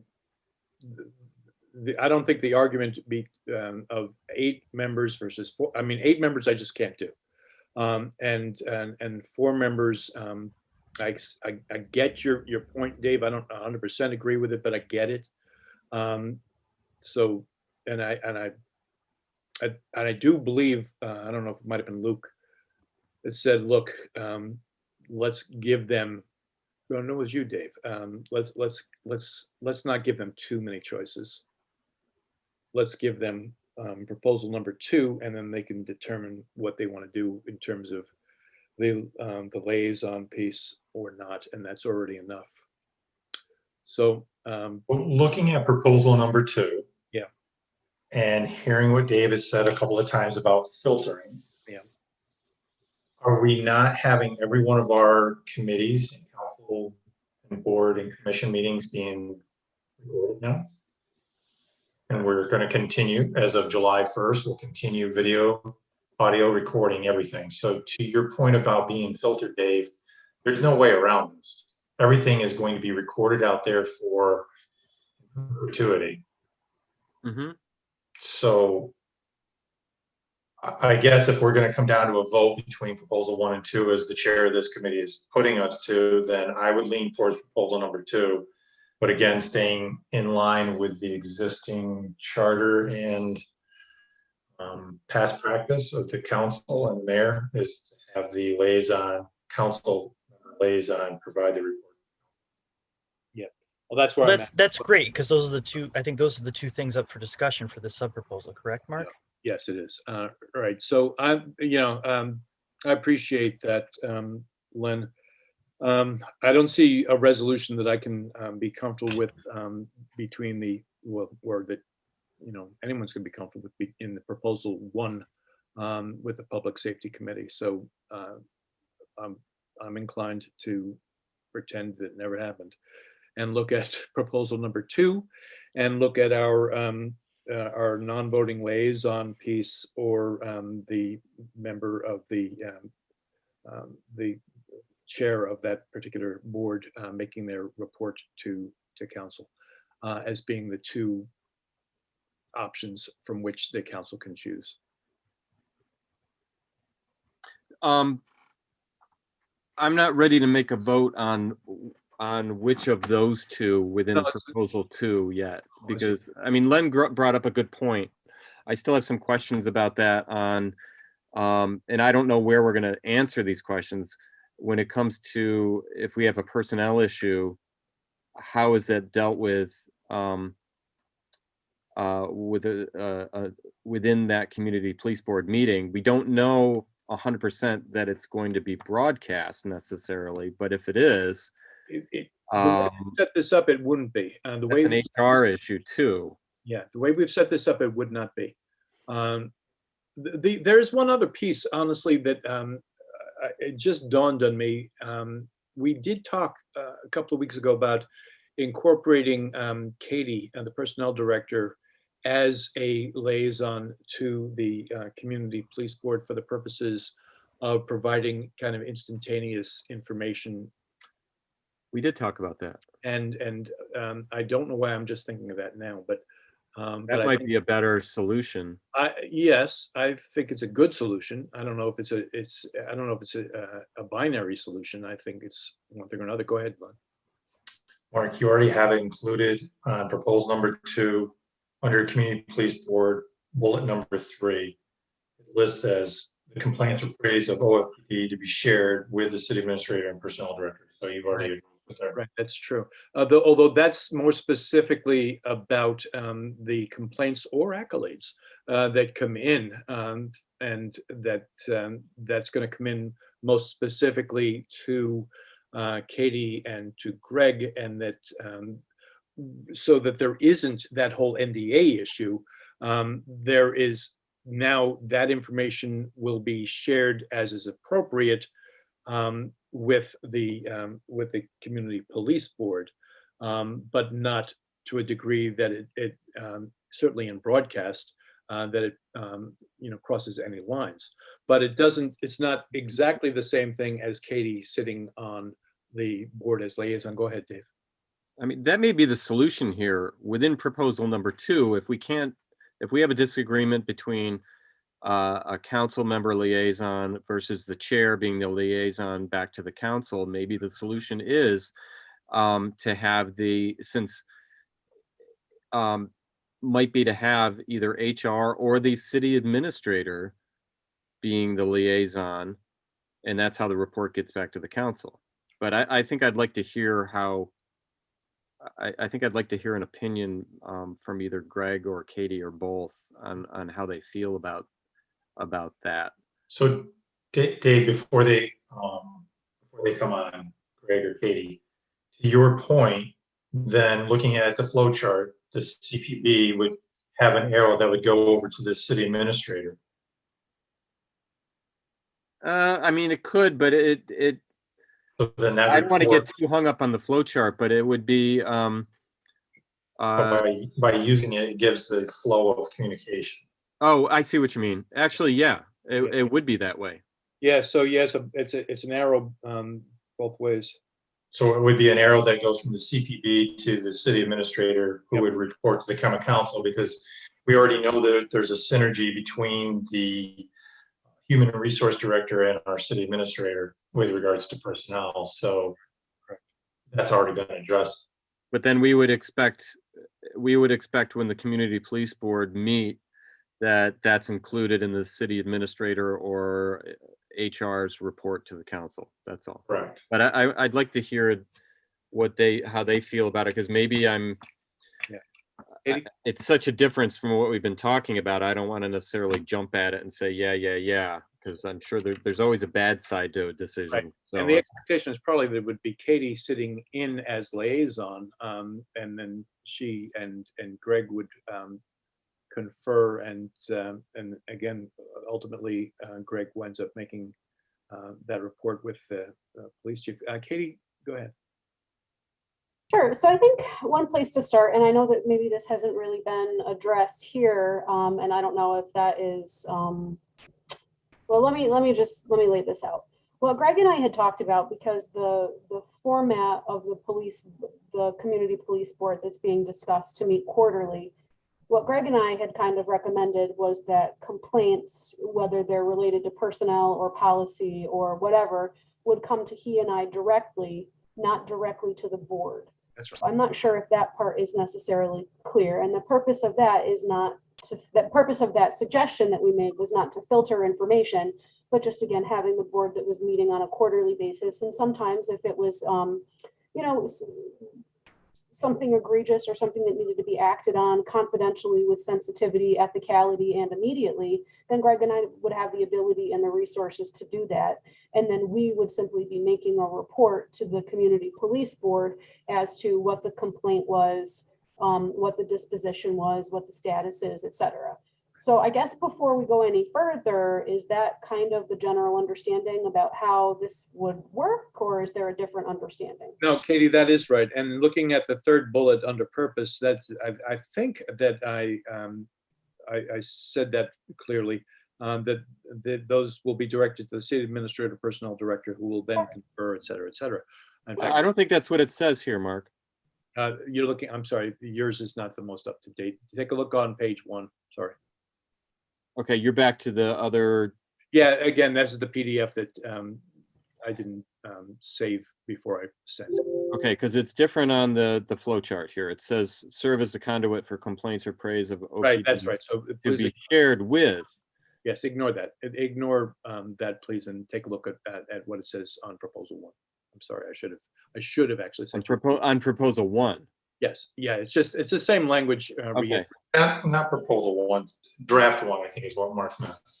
Well, it's actually, I go back to proposal one, Len, and it looks like it's in proposal one also. So, yeah, well, that makes most sense. That way, anything like that, it gives us very specific direction for people of where to make a complaint or not a complaint or whatever they want to talk about. And that way you're collecting that information. And you're right, if there's an emergency meeting that needs to be called, you would speak with the chair and they'd call the meeting. Right. So that makes sense. I mean, one thing that Mark had talked about was, I'm sorry, Mark, I didn't mean to interrupt, but you had made a really good suggestion about having, an online reporting process where the forms would come directly to Greg and I, which would give us the ability to act almost immediately on any concerns, complaints, commendations, et cetera, that were coming in. And, of course, it gets tricky with a board of people, although Greg and I certainly respect their role. But to actually have investigative powers and the resources needed to do those appropriately and legally, that probably more would fall towards a staff level type function with oversight and reporting back to the community police board as well as the council. That's exactly right. Okay, And- Greg, I don't know if you want to add anything here, if I'm explaining this as well as you would like me to. No, I think you did a good job, Katie. Yeah, I guess the way, and I haven't been involved throughout this whole process, but being caught up a bit in the way I understand the board, their role would be, as Katie said, oversight and receiving reports, statistics from us, the staff, as to what sort of complaints or issues there might be. And generally, it would be up to them how they interpret that and what they're hearing from the community and how they communicate back to the city as to what the general sense is of the relationship between the police and the community. And if there are general areas based on the reports they're hearing from us, we're having complaints of a certain type or whatever it may be, they can make recommendations, say this is an area we need to work on. And that's kind of how I see the board's role, generally speaking. Am I on the right track with that? You are, Greg. You are. And Dave, for just so that you know the verbiage that we've been referencing, and again, my apologies for the sheet that you're looking at being not the most up to date. It's complaints or praise of OPD will be directed to city administrator or personnel director, who will confer with city staff as needed, with the community police board kept informed of such feedback and the status by the city administrator. So that's that loop, and that keeps them in an appropriate place, the community police board, relative to sensitive information.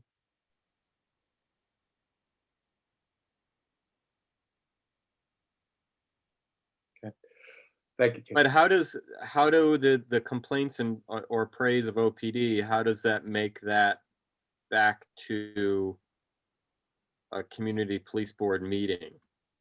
All right, so again, most of this will wind up digital.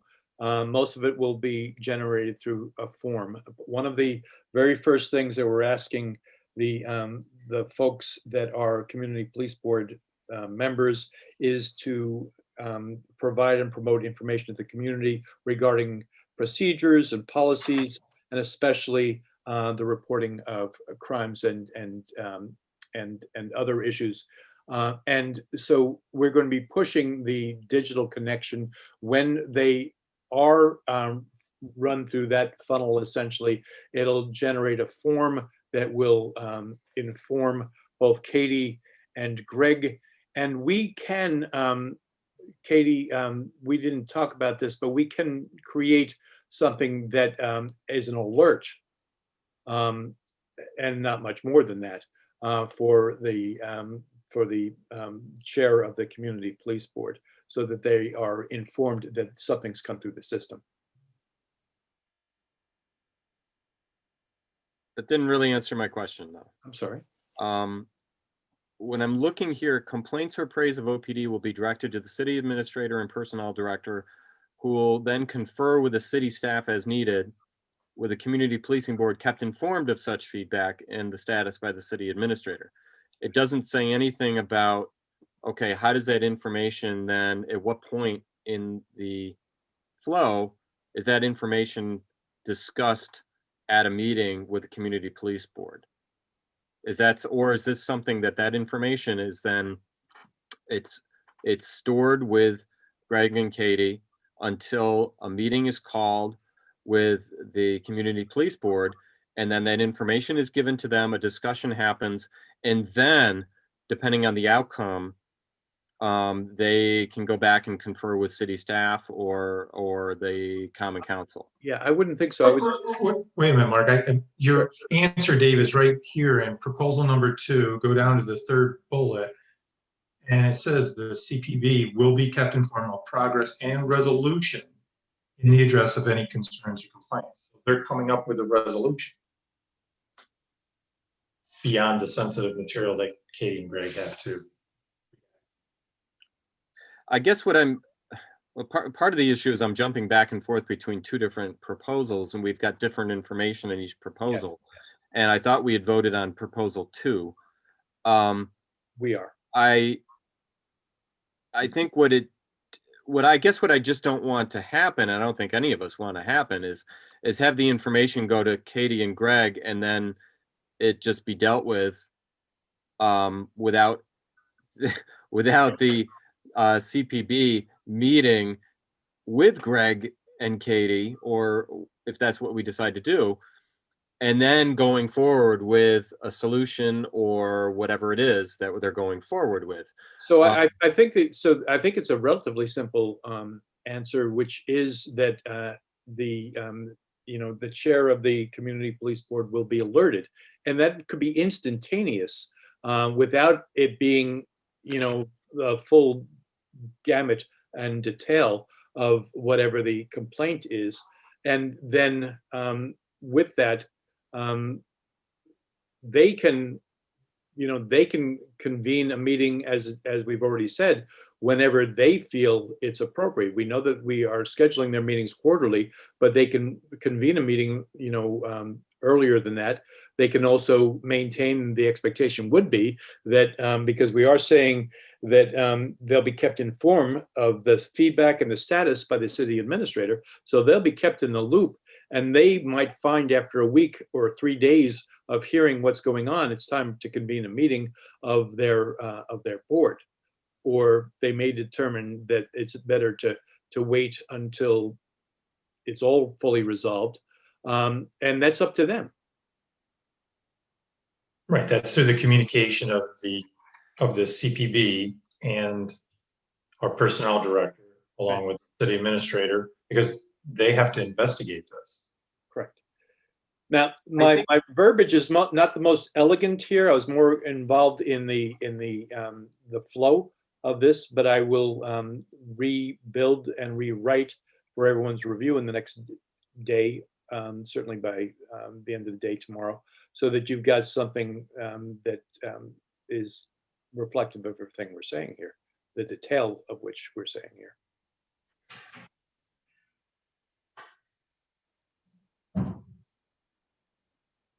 I don't know that I'm entirely satisfied with how we're leaving. So Katie, can you come on here, Katie, for a second? I think I understand where Dave's going with this. So say you do the investigation of the complaint, going in on a complaint, because I would assume that a praise would be a no-brainer. After you review the complaint, then you've redacted this sensitive information that cannot be released to this board with regards to the personnel. What would be the next action in your perspective of this? I think it would depend upon exactly what the complaint was. If it was something that was very egregious, then it would be something where, something that would be perhaps a criminal offense or something that was terminable, that I could see Greg as the city administrator requesting that the community police board convene early prior to that quarterly meeting to advise them as to what's going on and what the outcome was, answer any questions, and advise them as to what's going on, just as we would advise the council as we have done in the past on other, sensitive personnel issues. If it was something where it was a concern about a policy, or, we've talked a lot about, use of force policies, something that required a little bit more, I don't know, meaningful thought or research that could wait until, the quarterly meeting, then we would present it to the committee at that point. Again, the justification for having the complaints come to Greg and I is that we're here every day, and then the community isn't relying on a volunteer board or commission member who may or may not check their email, may or may not be really tuned in to what is going on in order to get, an immediate response and some sort of assurance that the complaint is being handled appropriately. Katie, can I interrupt you? So I think I've got the solution then. I thank you for putting it that way. First, I just want to say, let's say you've got somebody, like we all know each other really well. I'd like to think, especially after 15 months in front of a computer. Let's say, I don't know. I think Luke is taller than I remember him. I grew a bit. But let's say you've got somebody that comes into town that lives here a year. They don't know any of us. I mean, there's a lot of this, and they have a negative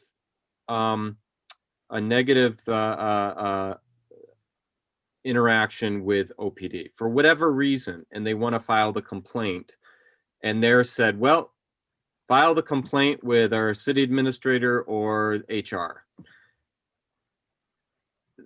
I think there may be some concern of, okay, on these people that don't know anybody here, of whether that really gets looked at. I'm worried that we're not solving the part of the issue.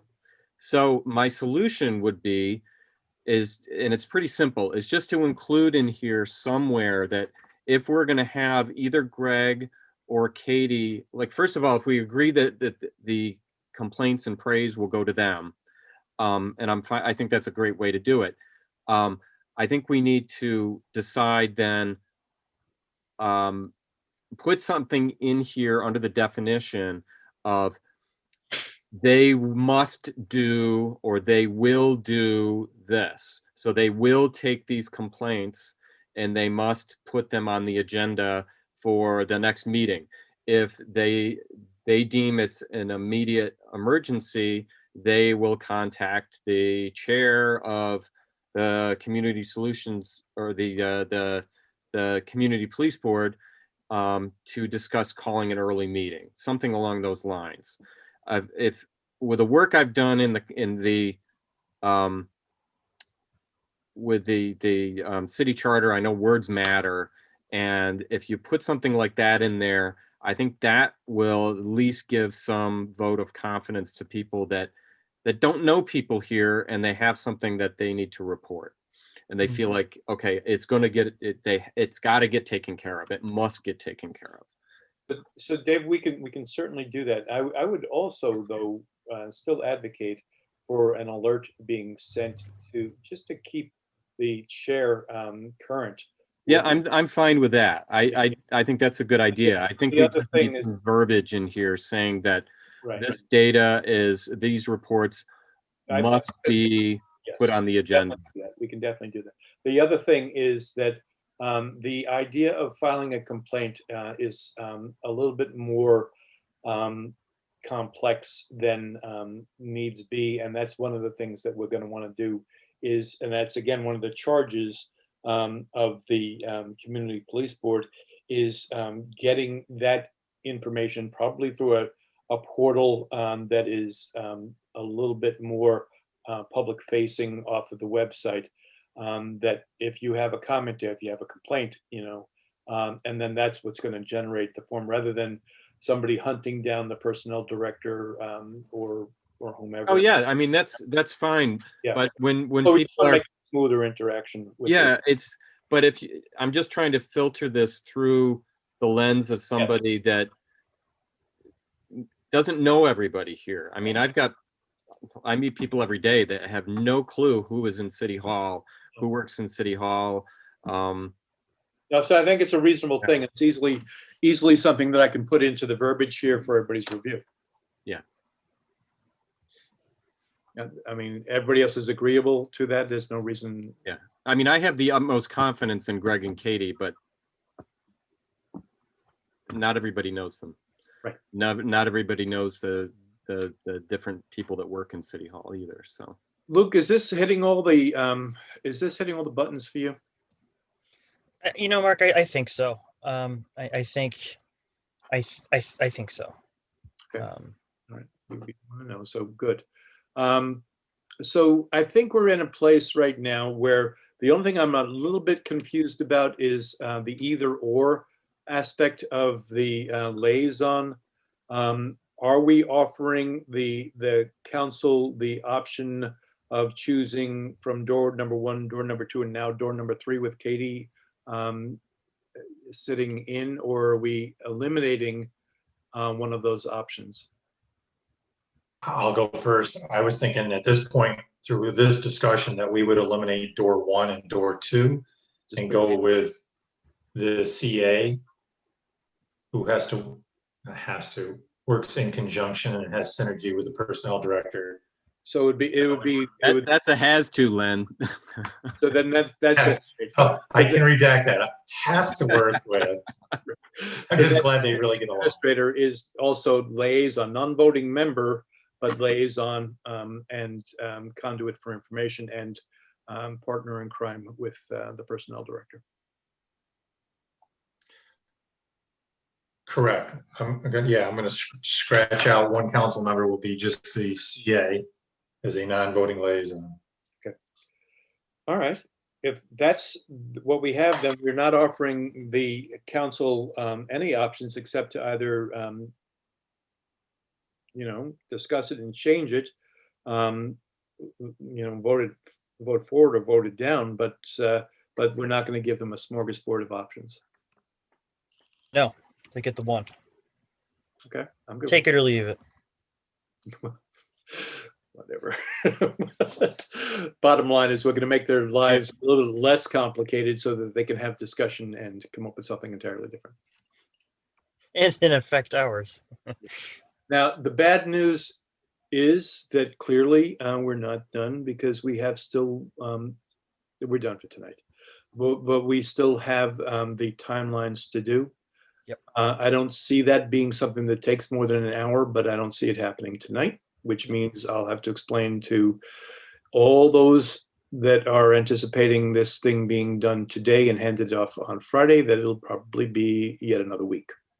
Is everybody agreeable? The fact that you said it's going to take less than an hour means it's going to take more than an hour, Mark. You know that. But maybe not quite 2. Anyway. I'm okay with that, Mark. If you wanna blame it on Luke being a here. All right. pain in the butt, that's fine. No, it's fine. It's fine. So it'll be done when it's done. I'd rather do a good job than. We are doing a good job. I'll take that to, anybody who wants to contest it. With that, then I'm going to just say thank you guys. I will go ahead. But I'm sorry, Mark. So before we do that, what kind of timetable are you guys envisioning? So timetable? We have a document. Mark has done a lot of work for this. A lot of work. I apologize that you have to listen to us twice, at least twice, not 3 times. But I think we kind of talked about this before. So we're going to take this document. Yes. That you're going to compose. We will take a look at it. Yep. And then we're going to hand it off to so let me go CAB, through. Yeah. Right. We're going to hand it off to the CAB. Yes. We're going to allow them 2 weeks. That was my intention. I'd like to have them have it for a while. Because they may or may not want to share it with subcommittee members, et cetera, et cetera. Bottom line of it is that we could give them less than 2 weeks, but again, being fair, give them 14 days after we hand it off to them. Yeah. And then it comes back to council. And so no. How long would it take you, Mark, to create the final document? Right. It's not going to take well, it's going to take some time, but so here's the actual scenario. Here's the actual timeline. We get done with our next meeting, then we've got all of our timelines. It'll take me a couple of days, and I can probably do it a little bit ahead of time to make it pretty, let you guys see it one day, last day kind of a thing. So I get it done on a Thursday. You guys got it, maybe even I get done on a Friday, got over the weekend. We give it to the mayor. He'll give it to the cab. At that point, they've got the 2 weeks. The expectation is that they may have something that they want to discuss. I hope not, but they may. I'm going to also give them timelines and all of these timestamps in all of these videos so they know exactly what was discussed when.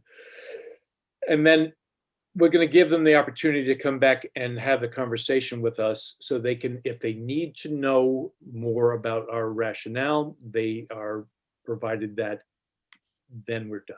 Then it gets handed back to, so we're looking at a 2-week break while they look at it.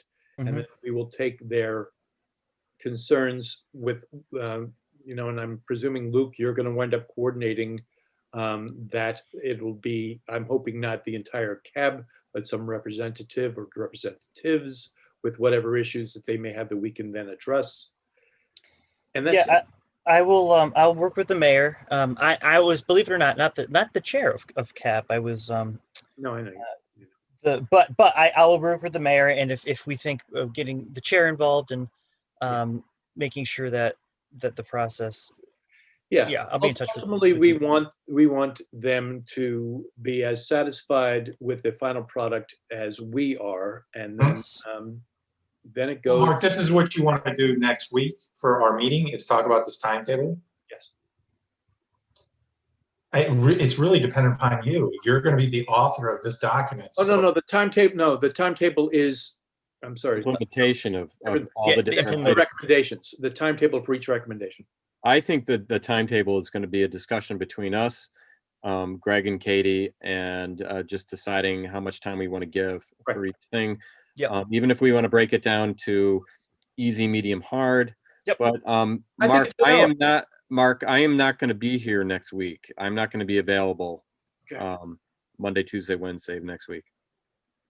Okay. But timelines, I mean, I could be wrong, but I think the timelines are the easy part of this. This is what I'm saying. Least controversial. An hour's worth of work. And it's the kind of thing I think we have, if we have 3 people working on it, even, we'll miss you, Dave, but I think, this is, the timelines are subjective too. And I think, I think we can take care of that. Well, Dave, I guess why we're here, and we just got a couple more minutes, but do you see it needing more than 2 weeks? 2 weeks to go to CAB, they're reviewing it for 2 weeks. And I'm assuming we can hit that so that we have a week to review their review notes. Then it'll be a Tuesday that we meet back. And then the following week would be a common council meeting. Right, so it could be a month. Yeah, basically. Yeah, I definitely wouldn't send this back to the CAB without the timeline. Oh, no, absolutely. The finished document goes to the CAB. But yeah, I think sending it to them for 2 weeks to review is fine. I don't think more than 2 weeks is necessary. I think less than 2 weeks is not enough. And then have it bring to us. If we want to make a change, we can, and then pass it, get it to the council for review. That's right. Right. So I think that's your timetable, Mark. No, the timetables that I was talking about were relative to the recommendations. Yeah, that's what I assumed that we were talking when we were talking timetable for it. I always figured the timetable for getting this project back to the council really is, it's got to be flexible. Yeah, I agree. It clearly is, because it was due sometime 2020 something. We're almost there. Yeah. We're pretty close. We're getting there. Anyway, so Dave, you're not going to be with us next Tuesday. Len and Luke, do we think we can just do this as a trio? I think so. Yeah. I mean, we've got all the issues. Katie, we're going to want to make sure that you're hearing. Chris, we're going to want to make Chris, Greg. And Greg, yeah, absolutely, Greg. And actually, by the time we meet Really, again, Mark, aren't all three of those, they're the ones going to be reporting to us next week then on the timetable of when do they feel that they're going to be able to implement it? So basically everybody that is in this box outside of Dave, we'll just reconvene next week. We'll bang that out. So is that possible, Chris, while we have you here, that you can give us a timeline on when we could get these implemented? I'd have to see. Well, I think we go through them, individually. It's not going to take very long. Yeah, I mean, some of them I'm sure we've already got in place, and others may take some doing. Right. Okay. But seriously, I mean, what we've done in the past on projects similar to this is you don't necessarily have to set a date, but you said easy, medium, hard. I mean, if you want to say 3 months, 6 months. Yeah, I think that's more likely what we'll be doing. I mean, some of these things will be immediate, I mean, some of them are just like, oh yeah, we're already doing it. And it's just a case of, when the website launches, it should have such and such, or whatever it may be. So I think we'll be fine. And again, Dave, you're going where? Can we come with you? You think I'm going to tell you Can we on come video? All right. Anyway, That's funny, Mark. Yeah. So listen, guys, thank you very much. We'll do this, all of us except Dave. Chris, I apologize for leaving you out of that. I certainly didn't mean to. We absolutely need you for fitting these timelines. So I didn't feel left out. You wouldn't have escaped anyway. Right. We would have come got you. We would have hunted you down. Yeah, exactly right. I'm not defined. All All right. Well, Dave, enjoy your vacation in the blank state that you're headed Wherever to. you're going, have a good time. Yeah. All right, guys. Thanks a lot. All right.